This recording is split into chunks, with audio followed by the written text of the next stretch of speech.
So we're getting ready to row cut a seam here, and I just wanted to point it out. And let me see right there, so I'm gonna get real close right here. The main thing about, sorry about that.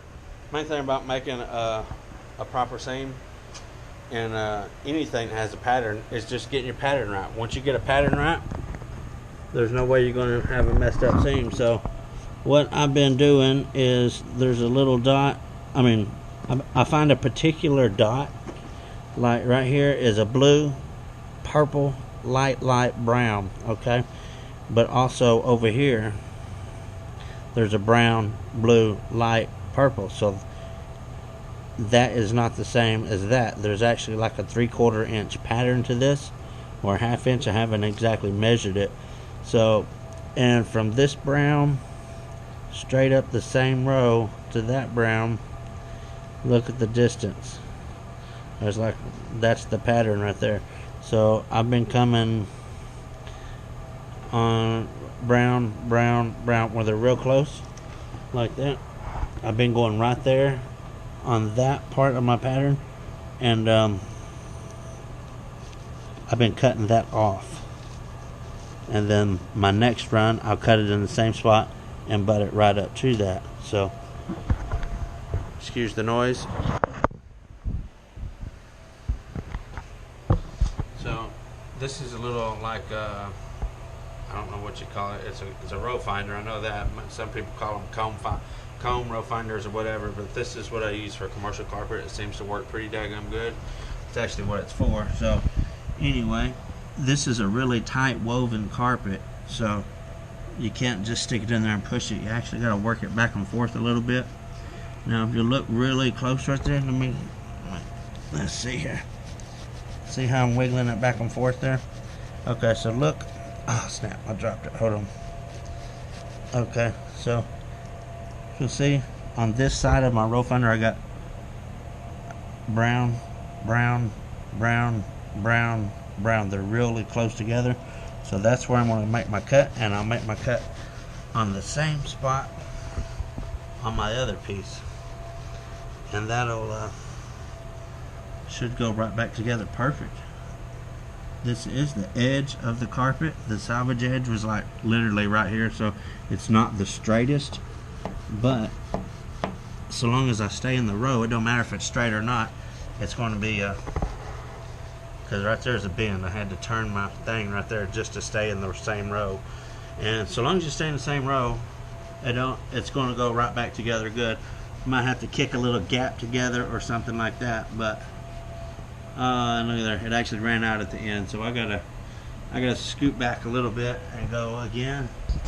So I'll come over here about this far because I ran out down there where it's cut crooked.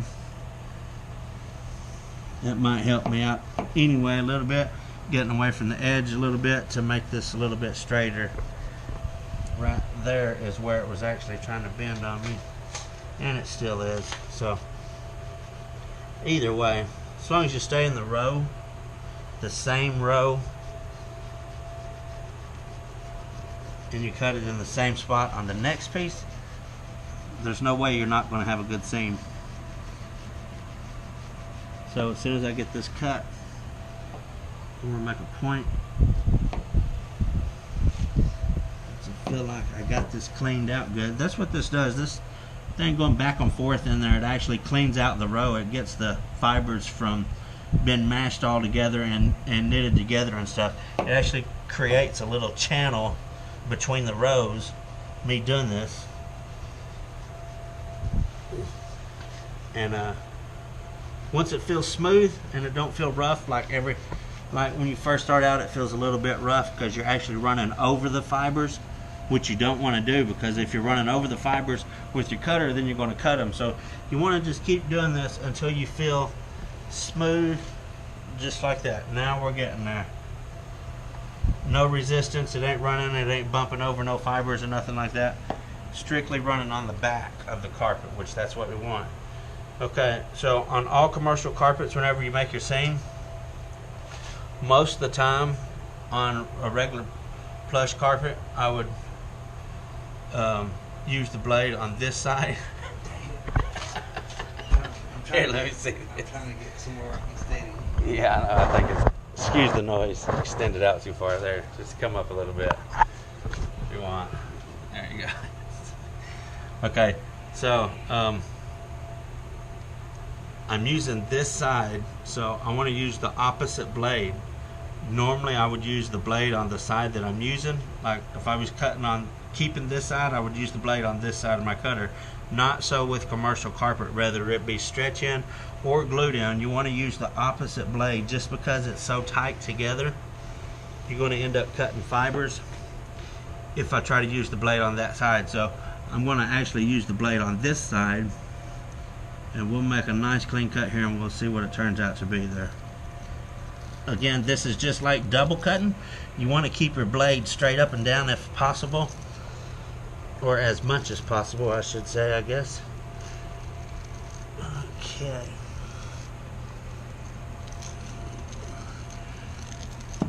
Okay. I'll take my knife out there and see how. Okay, check this out. Can you see right there? See these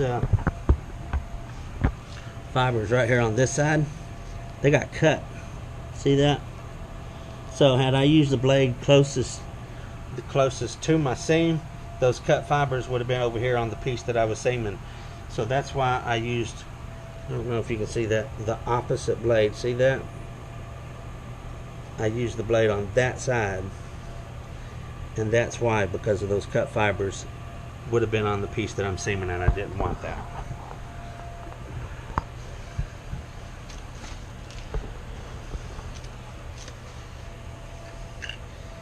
Okay, to finish up, you always want to have a sharp. Get your brand new blade. Anytime you're dealing with the seam, you want a brand new blade.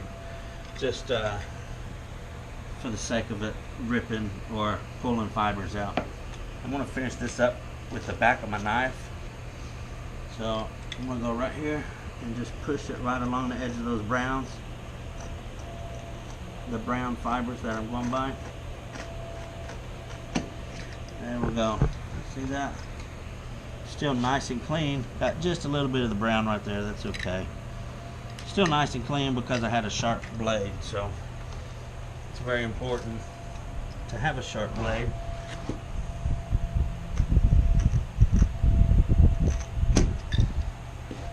And the extra effort of doing this with the row finder 4 or 5 times makes it easier for me to finish up with my knife, because it just kind of follows in the same channel there. So take a little extra time on separating your fibers, and you'll have a lot better results on your seam, the appearance of it. So I can't really do anything yet as far as putting it together. Here in a couple minutes, when this dries up, we'll cut the other side and put it together, and we'll see what it looks like. Okay.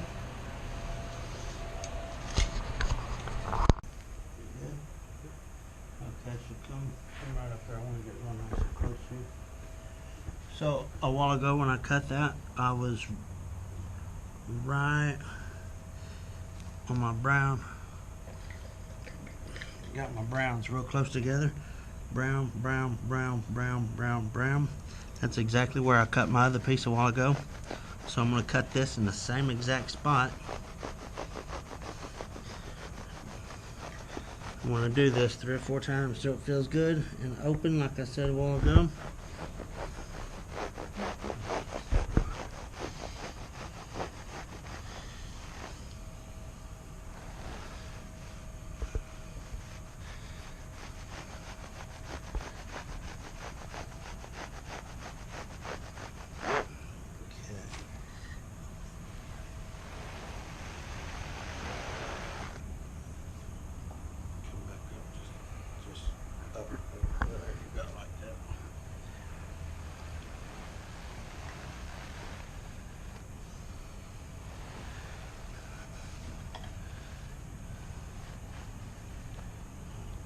Trying to jump a roll right there, so I'm gonna have to slow down and let's see, where am I jumping at?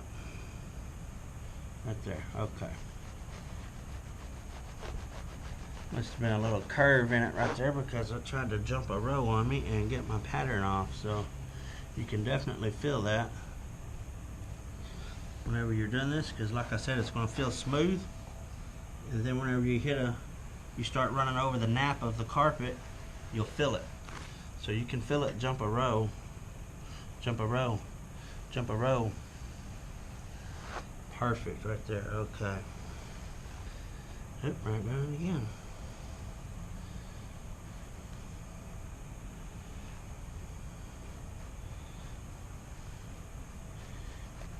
Oh, that crooked spot right there's giving me a fit.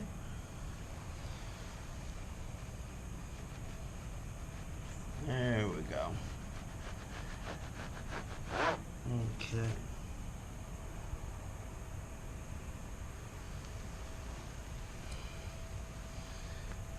Okay. All right. That felt pretty good. Went right through the crooked spot that time with no resistance.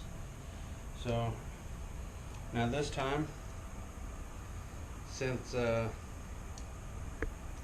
using this piece, I'm going to use the blade on this side of my cutter. See that? I'm not going to use that one. This is the far side blade. Just like I did a while ago.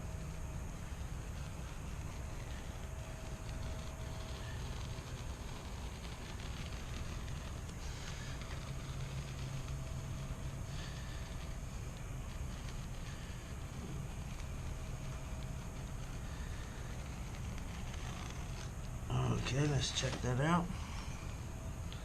Looks pretty good. Okay, now this is the piece that I'm going to be using right here. And if you'll notice, I don't have any cut fibers on that. Everything's still nice and clean cut. I got my brown, just like I wanted. So I'm gonna get this set up in there, and we'll see how it matches up. Okay, so we got our two pieces cut here. Let's see how we get them to match up. Okay, so the way that was, if I ain't mistaken, we had a brown right next. Had one of these brown ones right here. See that brown loop? Had it right next, again, that right there. So I'm gonna butt that right up against that. See how that works out there. Let's see. Okay.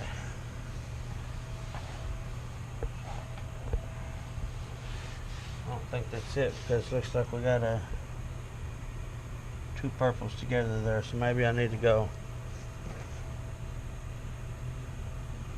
Okay, so see here? So, Benz, we got a brown and a brown. Instead of that brown going right there, I'm pretty sure I need to put this brown right there, because the way that's working out, these two are matching up, and we don't want that. We don't want a big dot there that's going to show up like a sore thumb. So I'm actually going to take this brown and put right there, and put that brown in by the light blue right there, and see what it looks like.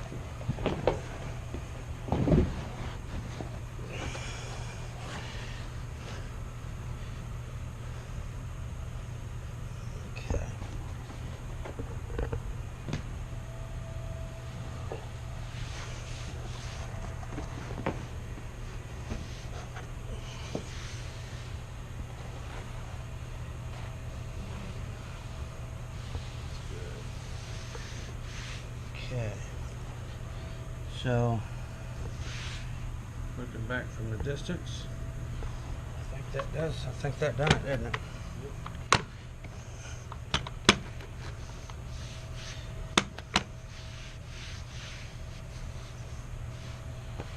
Okay, so again, let me look right here.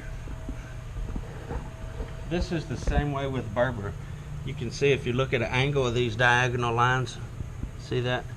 It goes right straight across my seam, and it don't miss a beat. So you can always tell if you got your pattern right by looking at it at a diagonal like that, and that your lines should run right straight across at a nice even diagonal. And okay, here you go. I want to put this together a little bit better and see what it looks like before we.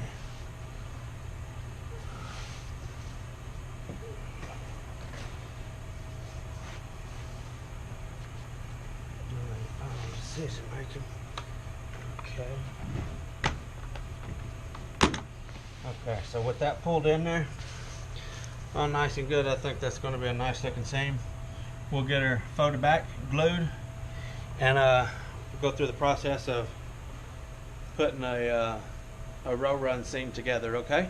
So, Benz, we got our seam all nicely lined up and everything, and we got the carpet folded out down the hallway there. I'm going to go ahead, and as far as we're going to fold it back and glue it, I'm going to go ahead and cut my edges down. That way when we fold it back, it's not having resistance by hitting the wall, because it's going to be cut flush and causing it to move or make my pattern here get off. Like if I bump the wall or something as I'm folding the carpet back, it's going to mess my pattern up here. So what I'm going to do right now is just go ahead and cut my edges down as far as I'm going to glue, and I'm not going to glue real far. So, and the purpose for that being is I want to be able to move it for kicking it in, making my seam tight and stuff like that. Okay, so I'm only going to glue about 3 foot on my first go about, and then we'll fold the rest of the hallway back. We'll do the same thing on this side. Oops. And I'm going to go ahead and cut both sides down.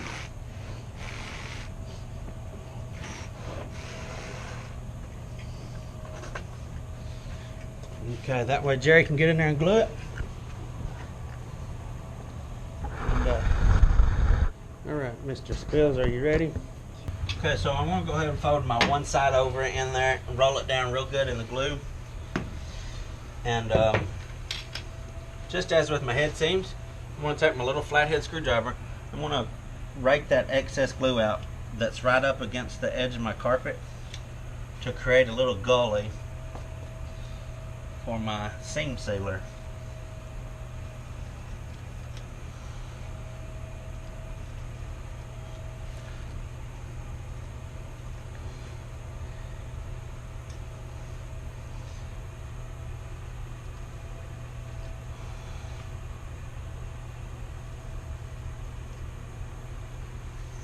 Okay, you see that? Again, you'll just see it scrape the excess out right there and just created like a little trench. What that's going to do is it's just going to keep my seam sealer, as I squirt it off in there, it just keeps it right there in position. Stuff is runny, so it don't allow it to run out of the way where I don't want it or anything like that. So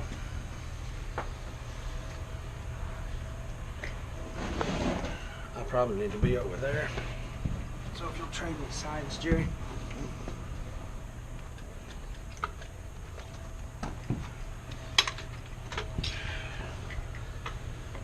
So now, if you'll look real close right here, we got seam sealer right down in that gully, okay? That's just a little, maybe an 1/8 inch bead there. I'm gonna curl this under, just like so, and work it right to it like that, okay? I don't wanna get too much because I don't want it to scoop up on the nap, but also I don't want it to get the nap down in it, so.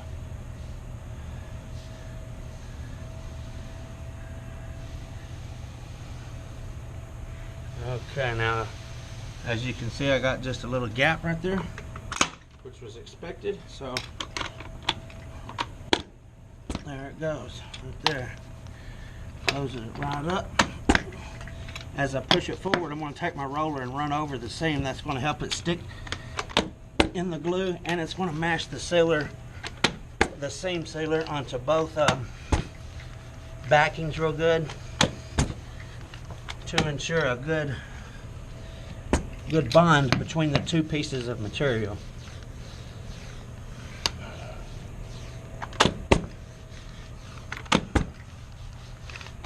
We'll do that once or twice, maybe even 3 times, until I see it stop moving. As I kick, watch right here, you can still see it move. See that go together still? So I want to keep kicking and keep rolling until that no longer pulls back. I want it to be there. So as long as I can get movement, I'm going to keep kicking and keep rolling. See it still moving there?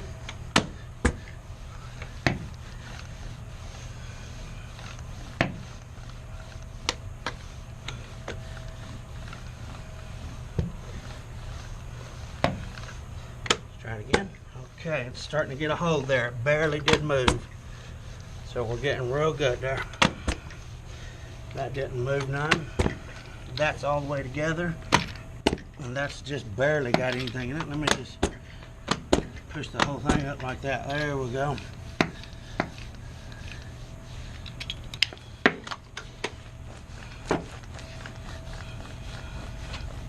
I will go over this with a big roller. This is just for my seam. You always want to go over a glue down product with a big heavy roller. I have a lot of them require, okay, see that? It's not moving at all right now. So I am good with that. A lot of products will require a 100-pound roller. I myself only have a 75-pound roller. So, never had a problem with that, but manufacturers do require a 100-pound roller. I think that turned out pretty good. So, I'm happy with that. Again, let's see the diagonal lines. Run right straight across my seam there, that direction. Same thing there. You see it run right dead across the seam there. So I'm happy with that.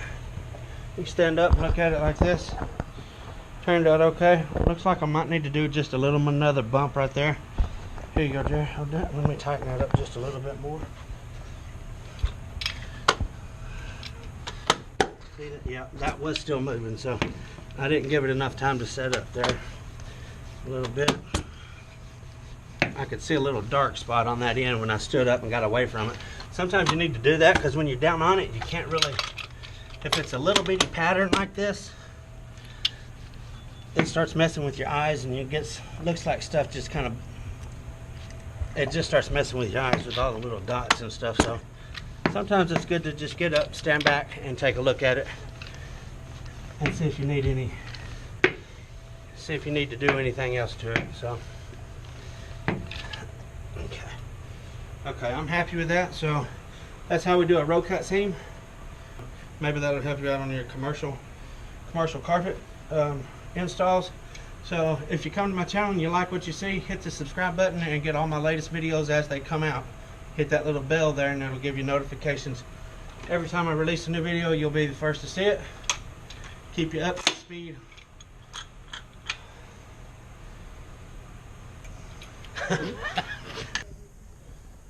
Okay, so we just finished the physical therapy, Simon's physical therapy.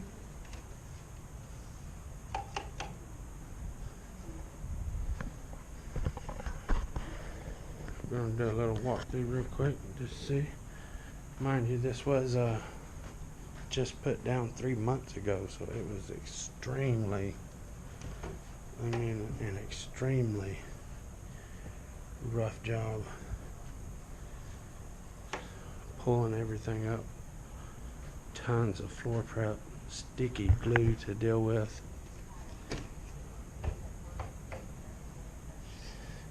But for the most part, there's the seam right there. Everything turned out pretty good.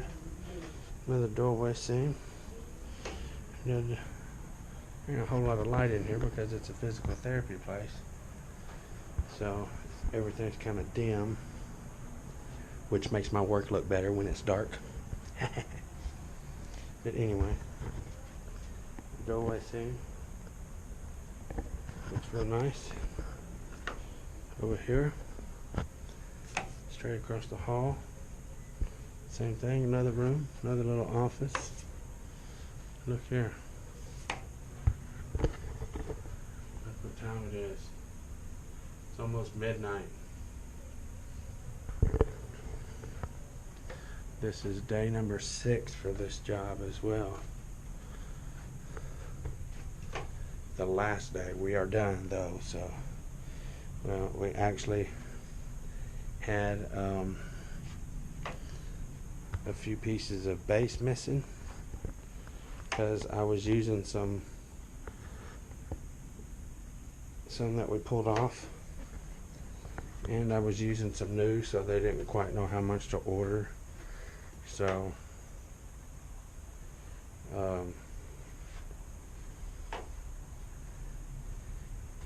since we was using the used, we was a little bit short on base.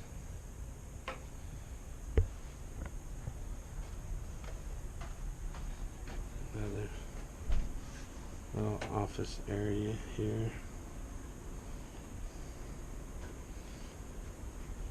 And really seams turned out real nice. There's actually a seam right across there that you can't see. There's a seam right there in that doorway.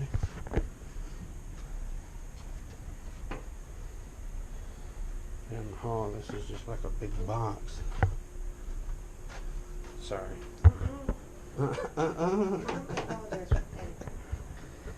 This is the little lunch, or I don't know what it is, just another little room anyway, with the cubby and stuff. My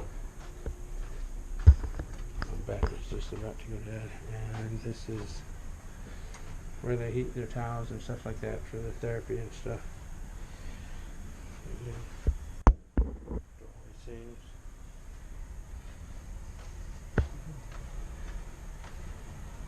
And the recessionist area. We was actually able to hide our seams.